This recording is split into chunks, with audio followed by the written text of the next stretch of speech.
So today we're going to talk about Chapter 8, Conducting an Experiment, which will be very useful because you'll be working on your major research project. So hopefully you can use this in relation to your project. So when you do an experiment, there's different types of manipulations you can use. The most obvious is a straightforward manipulation. That's a type of manipulation where you're just manipulating the variable using instructions or a different stimulus presentation. So for example, in your studies, you will all be using a straightforward manipulation. You can either show an article written by a student versus an article written by a professor. You can change instructions about a task, or you can even change the type of story in a vignette. These are all straightforward manipulations.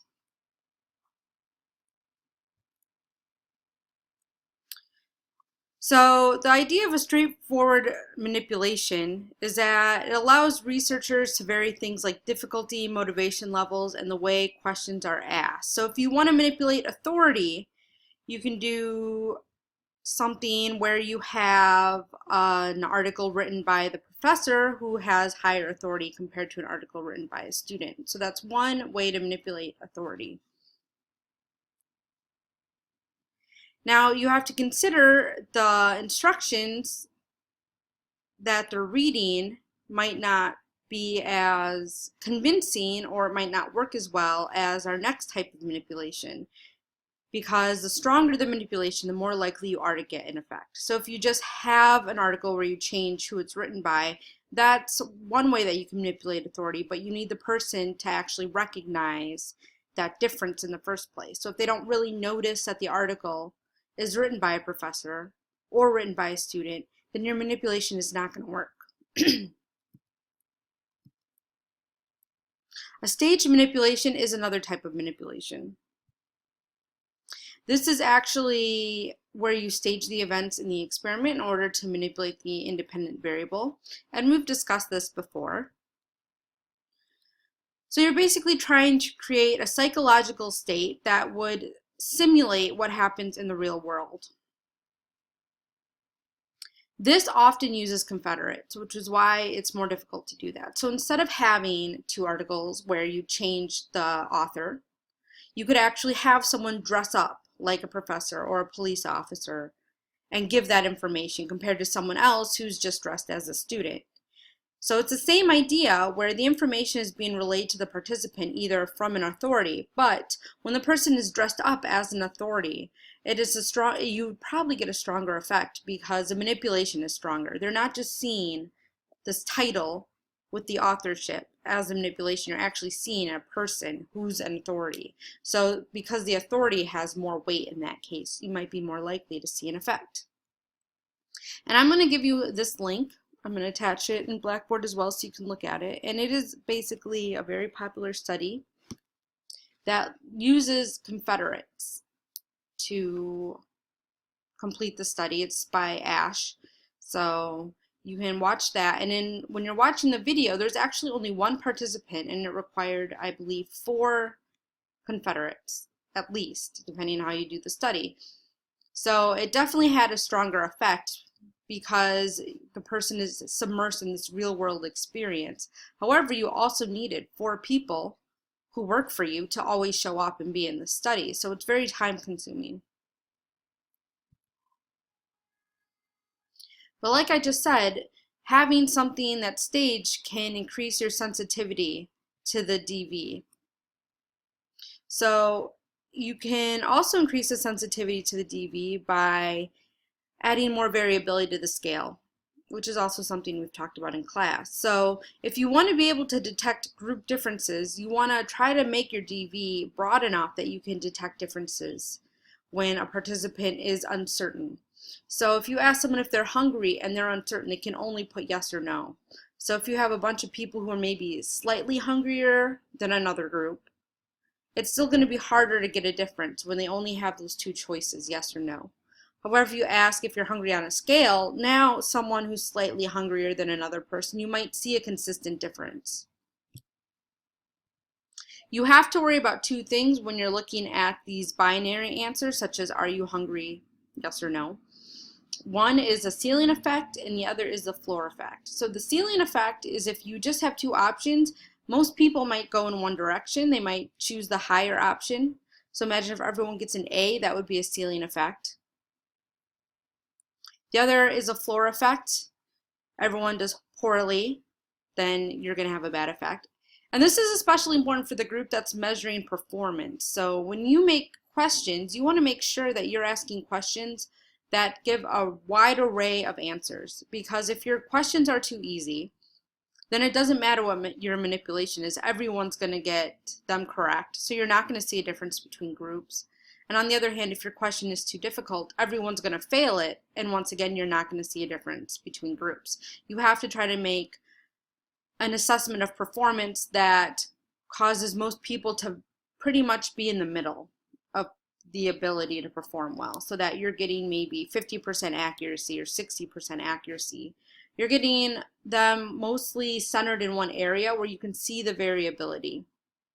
It's not everyone doing well or everyone doing worse.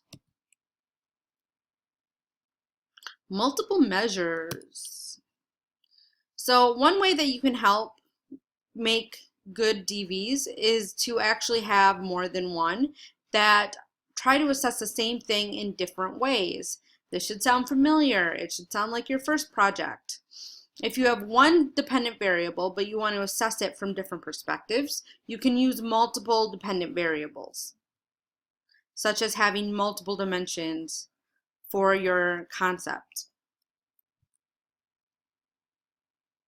Another thing you can do is a counter effect. So if you are actually looking at different independent variables that you are manipulating, so say you're not only manipulating one thing, such as mood or perspective taking, but you want to manipulate another thing, such as exhaustion, you're going to have to counterbalance. So you want to make sure that if you're giving them different levels of that same variable, some groups are getting maybe the tired level first, other groups are getting the tired level later, some groups are getting the happy first, other groups are getting the happy later. This should sound familiar. It should sound like chapter 8 when we talked about the Latin square.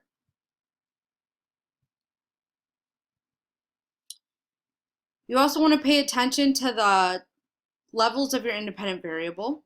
It's usually good to have a neutral variable so that you can tell where the difference is occurring. So if you have someone sick and you want to see if they get better using a certain drug, then not only would you have the drug, but then you could have a doctor and you could have people who don't take anything.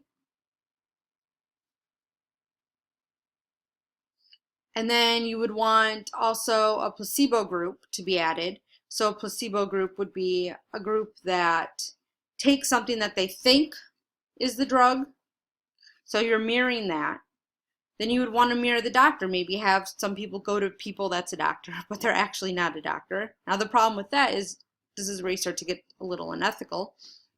But the point is you want to try to mirror the experience that they're having with your experimental condition so that it's as close to that experimental condition, and therefore you know it's the drug or it's the doctor that's making a difference. Because maybe you will just go see a doctor, feel better. In which case, if you have a placebo doctor, you can test that.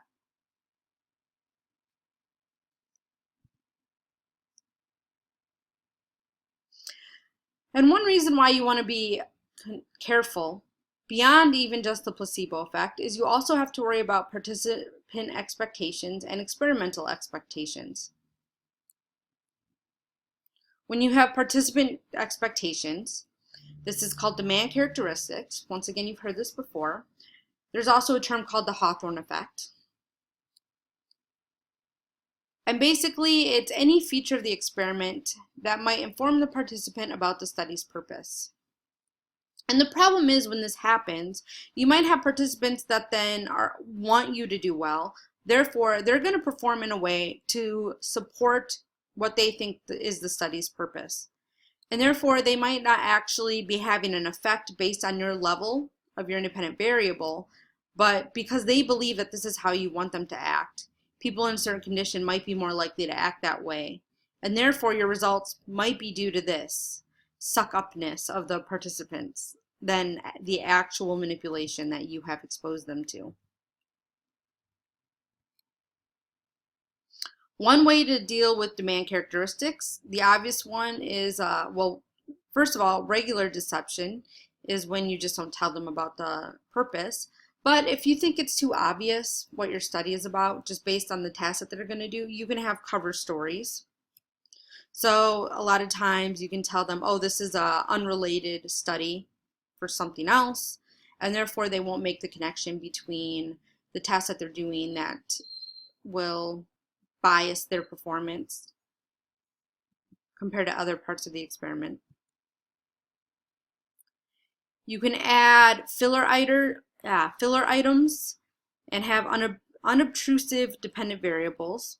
So an unobtrusive dependent variable will be a behavioral measure that they might not see. So an example is if you want to measure liking of a person or maybe even prejudice, you can put a confederate in the lab and then you can see how far the participant sits from them if you have a line of chairs. So that's something the participant wouldn't think about when they come in. So, and what you're basically measuring is if they like the person, they'll sit closer to them. And if they're avoiding the person, they'll sit further than them. And that's not something the participant would really foresee or expect you to be testing. And therefore, they can't try to choose to support your hypothesis in that manner. The filler thing is a very common technique. Basically, all you do is you add a bunch of other dependent variables in there so that they can't figure out what you're truly measuring.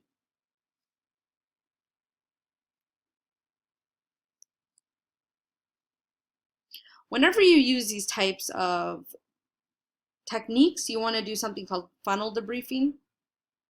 And basically, it's asking the participant what they thought the experiment was about. So you start really broad. So what do you think of the experiment? And then you ask them, do you think anything was strange in the experiment? And people who might be aware of the hypothesis, or they might have their own hypothesis about what's going on, will usually admit to it there, talk about, oh, I think this is what it's about. I thought it was strange this happened. And then if they do think something's strange, you kind of probe them further to see if they try to change their behavior. The nice thing about funnel debriefing is if you have a sensitive topic and you ask them if they think there's anything strange, they can give you a small sentence that suggests that they hinted to something, but they didn't actually change their behavior or find it that odd. But then when you probe them further and ask them about it, you can get them to believe that they really thought it was stranger than they truly thought it was as they were participating in the experiment. And then when you open up about what it is, they will actually say like, oh yeah, I knew that, even if they didn't, and they'll be less likely to get angry about something that involved them being deceived. So it's also a good way to lower reaction to being deceptive, because the participant was deceived, but when you give them this opportunity to come up with this response from themselves, they feel like, oh, they weren't really that deceived, and therefore they're not as angry about it. Another way of controlling for characteristics, placebo groups, we've talked about this before. You basically want to mimic the entire experience with the exception of the real treatment. For ethical concerns, you usually provide the real treatment after the study because otherwise you're acting unethical because you're not giving them the opportunity to get better. You're withholding treatment, and that's problematic, which is why after the study you have to give them the real treatment. To control for experimental bias. Now this is a little more difficult. The experimenter can have a bias of how they think participants will respond. So if they know the study's purpose and the expectations, they might treat the participant in a way that will confirm this experience. So if you think someone's gonna be more skeptical In a study, a participant is going to respond more skeptical because you gave them a task that should add to that. But we're going to have to continue at part 2. I'll finish this sentence.